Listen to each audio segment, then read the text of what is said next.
Tolong Habib rangkul itu ormas-ormas Islam semua, sampaikan pesan saya ini, turun besar-besaran minta supaya presiden jangan minta maaf kepada PKI.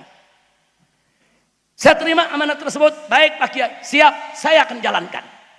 Saudara, kita cinta Kiai Hasyim Muzadi ini luar biasa. Kiai yang berwawasan luas, kiai yang berilmu, kiai yang berakhlak, saudara. Dan di zaman beliau hubungan NU dengan FPI luar biasa harmonisnya, saudara. Nah akhirnya apa? Saya kontak ormas-ormas Islam, saudara. Hampir ada 60 sampai 70 ormas Islam tingkat pusat yang ada di Jakarta. Kita ajak mereka dari semua golongan, saudara. Dari semua golongan, dari NU-nya, Sufinya, Salafinya, saudara, semua kita ajak. Nah, saya sampaikan. Begitu kumpul dengan pimpinan ormas, saya sampaikan, saya tidak akan nyeleki Hasyim Muzadi, ada pesan begini.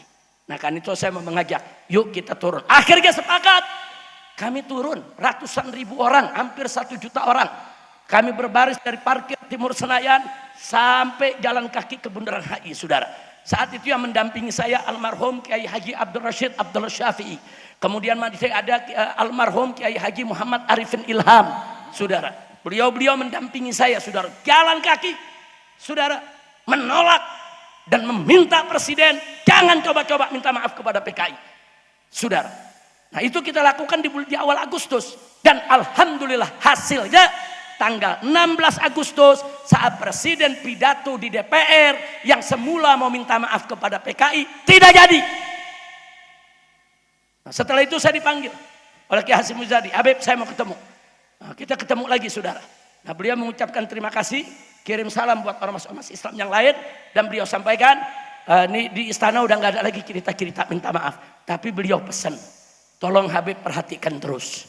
Saya khawatir nanti ke depan umur saya tidak panjang, nanti kiai-kiai sibuk ngajar di pondok pesantren, nggak dapat informasi, akhirnya nanti suatu saat bisa jadi presiden tetap minta maaf kepada PKI. Ternyata dugaan beliau terbukti, saudara. Setelah 3,5 tahun saya hijrah ke Mekah, kemudian pulang dari Mekah, saya tinggal di hotel bintang 7 selama 2 tahun. Setelah itu saya keluar, saya nggak boleh keluar kota selama 2 tahun lagi. Nah, waktu saya di penjara tahun 2021 secara resmi Presiden Jokowi mengeluarkan keputusan presiden bahwa negara meminta maaf kepada Partai Komunis Indonesia. Ini faktanya, betul dugaan Kiai Hasyim, saudara. Begitu tidak ada gerakan, ya itu yang terjadi, saudara. Minta maaf, Kepres itu masih berlaku sampai hari ini. Dan saya sedang mengajak ormas-ormas, saya sedang mengajak ulama-ulama, kiai-kiai melakukan satu gerakan hukum agar Kepres tersebut harus dibatalkan. Takbir. Setuju tidak? Dukung tidak? Anak-anak muda yang ada di sini, maaf, mungkin yang umurnya baru 30 tahun, 35 tahun nggak tahu PKI. Nggak tahu, saudara. Karena mata pelajaran sejarah yang ada di SD, SMP, SMA soal PKI udah dihapus, udah nggak diajarkan lagi. Syukur-syukur yang masuk pesantren, kiainya masih bisa cerita. Yang nggak masuk pesantren, nah maka itu di sini saya minta anak-anak muda yang umurnya 30 tahunan, saudara, tolong kupas, buka, tanya kiai-kiai kita, PKI itu siapa? PKI itu tahun 1948 di bawah pimpinan Musso, saudara, membantai kiai di daerah Magetan, di daerah Magelang, saudara, pesantren-pesantren diserbu, dibakar, kiainya disembelih, santrinya dibantai, saudara. Kiai dimutilasi, dipotong-potong, dimasukkan ke sumur neraka, mereka namakan, saudara. Itu 48, saudara, dipimpin oleh Musso. Lalu bagaimana akhirnya kita bisa menang?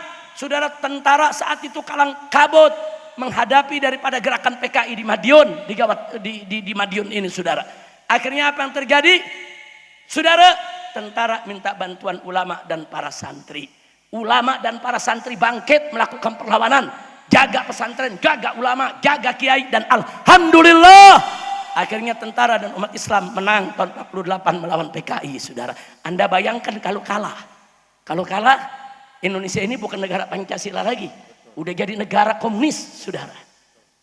Itu jasa. Tentara kerjasama dengan ulama. Bagus tidak? Cuman kita sesalkan, begitu sudah PKI berontak, bunuh ulama, tetap nggak dibubarkan oleh Presiden Soekarno, saudara. Ulama nuntut bubarin dong. Ini kan udah membantai orang. Nah Soekarno bilang itu kan oknum yang melakukan pemberontakan. Enggak dibubarin. Akhirnya tahun 55, cuma 7 tahun, 48 berontak, bunuh ulama, bunuh santri, bakar pesantren. Tahun 55 dia jadi partai resmi, ikut pemilu, saudara. Nah begitu ikut pemilu, masuk dalam kabinet, jadi menteri-menterinya Pak Karno, dihasutnya Pak Karno, saudara. Dibisikinya Pak Karno agar Pak Karno ini memusuhi umat Islam, saudara. Akhirnya Masyumi dibubarkan, GPI dibubarkan, kiai-kiai tahun 62 ditangkepi oleh Bung Karno, saudara. Ditangkep. Nah sampai akhirnya apa? Saudara, PKI merasa sudah kuat, merasa sudah tidak punya musuh, saudara. Akhirnya mereka bunuh 7 pahlawan revolusi Indonesia. Jenderal-jenderal dikulik, jenderal-jenderal dibunuh, saudara. Nah kemudian apa yang terjadi setelah itu, saudara? Kewalahan tentara. Kenapa? Karena tentara kesusupan. Sebagian tentara ikut PKI, sebagian tentara, saudara, nggak mau ikut PKI, saudara. Nah akhirnya apa yang dilakukan oleh tentara-tentara yang anti PKI? Lagi-lagi merangkul ulama dan para santri, saudara. Di tahun 65, saudara, kita lihat kejadian di Probolinggo, kejadian di Banyuwangi. Bagaimana Banser bikin acara, saudara, terus ada perempuan-perempuan gerwani PKI nyaru jadi muslimat NU, saudara. Menyamar jadi fatayat NU. Masuk dalam acara, kasih makanan. Ini yang hadir Banser, saudara. Keracunan, puluhan orang mati, saudara. Masih ada makamnya sampai sekarang.